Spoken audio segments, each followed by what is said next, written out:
Hi everyone, Scrappy Cathy here for another Getting Messy session. This one's going to be a short one and it's going to be incomplete in terms of what I'm going to do on camera, but I'll give you some ideas and let you run with it. The challenge is to make something out of nothing. And the nothings that I have, first of all, I'll tell you that the photos that I plan to use on this page are some of spring flowers that have bloomed in my front yard. And they're not particularly interesting photos, but the flowers are beautiful and I take pictures of them every year and I scrap them, and it's just kind of something I do. What I challenge myself to do is to scrap them in a different way this year than I did last year. So first off, I'm going to tell you that Scrappy Cathy's rule is, and Gardener Cathy's rule is also, that all colors go together and as long as there's enough green around it. And I have selected 3 green background papers. Haven't chosen which one I'll use. This one is a dotty, beautiful color green. I'll kind of have to look at the colors of the things I punch out to use on it. And this one is a textured, it's embossed, it's a beautiful spring green. And this is a Doodlebug's petite print that has a diagonal stripe on one side and a tiny dot on the other side. Have no idea which of those I'll use, and you won't see right now either. So what I am going to do here is use this bulb catalog, this advertisement from our local nursery that says spring is in full bloom, and on the other side it says it's Ladybug Weekend. I'll see if I can cut something out of that. I like that there's a little, first I should tell you that the flowers that I photographed, one is a beautiful purple and white iris, and the other is a clematis that's kind of a pinkish, purplish pink.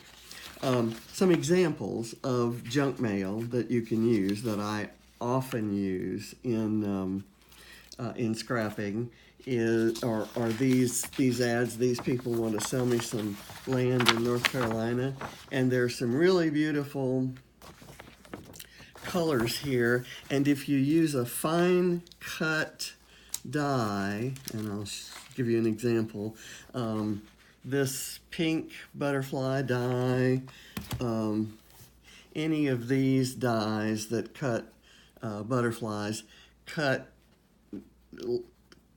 what's left are only the fine lines, and you really can't tell what words are on there. And when there are words, it looks like little dots or variations in the color. This is, let's see, one of those dyes, this dye. I cut this out of white because I had an idea of, instead of just cutting butterflies out of the colorful stuff, I might do a white butterfly, and I'll weed this later, over a brightly colored background in a different shape of butterfly. So this Michael's Get It Fresh or Make It Fresh for Spring flyer came in, and it had this beautiful field of flowers. So I thought I would try layering this white butterfly over this one that was full of flowers. So we'll see if that works on the page. I can't guarantee that it'll make it, but it'll make it onto some page because I like the idea. And I could have, and the dies were intended for me to use this background with this butterfly die. They're the exact same shape and size, so that you just have a little bit of a border. And I use them that way sometimes, but I actually prefer the shape of the butterfly in this die, so I'm going to try it that way. So there's an example of some stuff, and I could actually get a small butterfly or firefly. Let's say dragonfly out of this. I think I can do that. So I will go to work, and then one of these, I have here's a bee I could cut out of that. Any number of springtime symbols. So I'm going to put that aside, put this aside. I've showed you the pretty part of that. I have my background butterfly, and here's kind of what an example of how that might be shaping up is, and I really don't want to overread it. This is very heavy, thick cardstock that I grabbed a scrap of, but you can kind of see how those pink colors and this white layered over that might look on a green background. And even though the flowers I have are purple and purplish pink, these rosy pink and orangey flowers will look just fine because it's got that unifying green. And this is another example of some flowers that make a pretty butterfly. I'm not sure if I'll do that. This flyer came in this catalog that I have never seen before, so there's not much in the catalog that I like, but this has some pretty flowers, and you could even cut a butterfly over this. You could space your die, for example, so that it got that bottle of perfume in the middle and then picked up the darker colors around the outside. I think that would make an interesting look. So I will try that when I get over to my die cutting machine. So that stays in the pile. This stays. This catalog, I love the cover, the color there, and one of those kind of peachy looking butterflies would look wonderful. However, I like the purpley colors of these tulips. So, and I can only do one. I may do one of these like a butterfly up here, just with one of the flowers, and see if that will get me some purple in the center, and then it'll pick up a little bit of green, which is fine, and I'll see if that leaves me enough of the page to still get some of that peachy color. So I went, and what's nice about the cover is it's usually thick enough to make a nice die cut that will kind of, where the wings will kind of fold, and it won't tear in your die cutting machine. Thinner paper like the inside, what may need to be adhered with some maybe your like gloss medium and varnish, just paste it basically to either some foam in a similar color or white, and that'll make it essentially a puffy sticker type die cut, or you can just adhere it to some white cardstock, and just something that makes it thicker.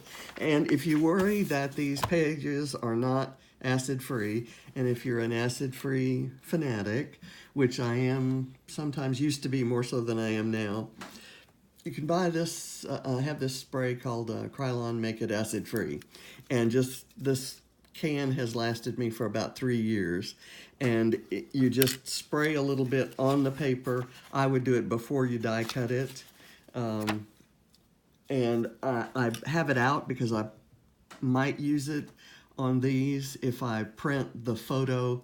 My rule for using it is if I print the photo on really expensive photo paper like ultra premium luster finish paper, which I may use because flowers look really beautiful on that printer paper, and then that's the photo, the physical photo itself becomes precious to me because of the luster that it has. The if I just print it on my standard everyday matte presentation paper, which I use most of the time because it doesn't it doesn't shine when you take photos. And the colors come out truer, I think, on it. And if I have the photo electronically, I don't use the spray. So that's kind of my rule there. So in here, a couple days ago, I marked some pages that I thought would be nice. This would make a nice, this is exactly the color purple that's in the iris that I'm using. So I wanted to repeat that color. So I'll probably do one of the smaller butterflies in that. And I might also use this blue or purple here.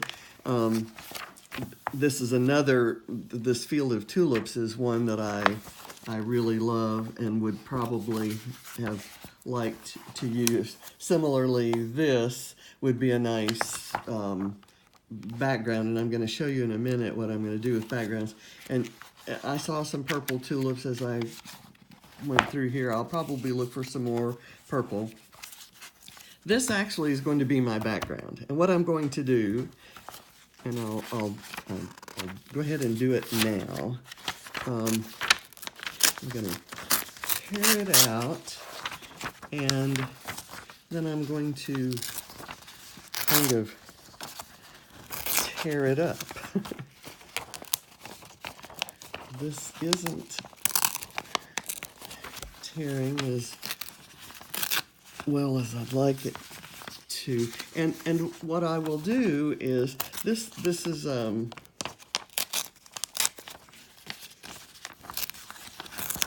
meant to be the field that'll be in the center or off to the right hand side, wherever. What I do in layouts that I'm not planning or not using a lot of pattern paper to make lines or triangles or hexagons or whatever with.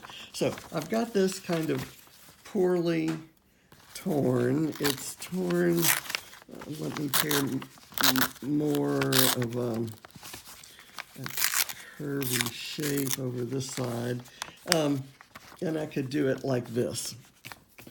What I will do is, on whatever green paper I select, and let's say I've selected this one, I'll figure out where I want my photo to go. And in this case, I'm going to be planning butterflies all around and some journaling somewhere and a title probably. So I'll figure this out. I have some gloss, medium, and varnish. Any kind of gloss, matte, or semi-gloss, whatever sheen you like or have, works. This would be clear, and I could decoupage this page as it is onto the green, but I kind of want to obscure it a bit, so I'm going to mix it up on my craft mat with some white acrylic, and I'll put a dot of the acrylic here and some of the varnish here, and kind of gradually mix it in and paint over. Why don't I just select a piece of paper, and I'm going to go with the one that I don't have to cut the strip off of. This one doesn't have a strip, so there we go, decision made. And I'm going to place it kind of, let me get the catalog out of the way so I can get where you can see it. Before I go away with the catalog, I found some more purple things that I will probably use, and I'll do all that off camera. Here's a field of purple irises. None of those irises is exactly like the one I have. So, and all my irises and daylilies came from my gardens in Houston, have been usually dug up and transplanted into, some of them 5 or 6 different gardens and different places in gardens. So I've long ago forgotten what named variety they were, and in some cases they were just gifts or freebies I got to dig up from Free Cycle. Okay, so let's do this. I'm gonna pour some of this out. Let me get that into the field of vision here. And I'll do some white paint. I will kind of draw some of this in and kind of lay it on here, and then I'll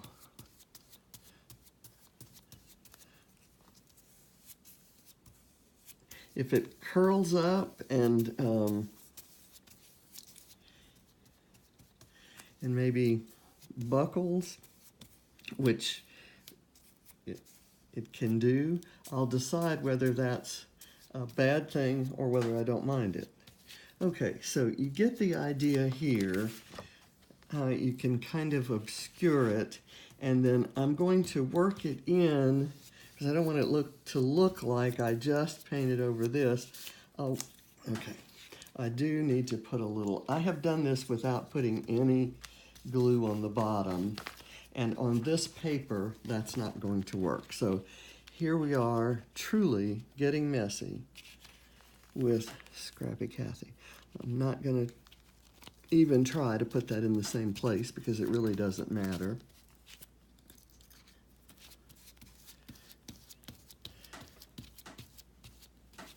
Okay, note to self, I might, when I have paper that isn't, this isn't thirsty paper. And do you know what I mean by thirsty paper? It's not porous. It's got kind of a sheen to it to go along with that embossing pattern.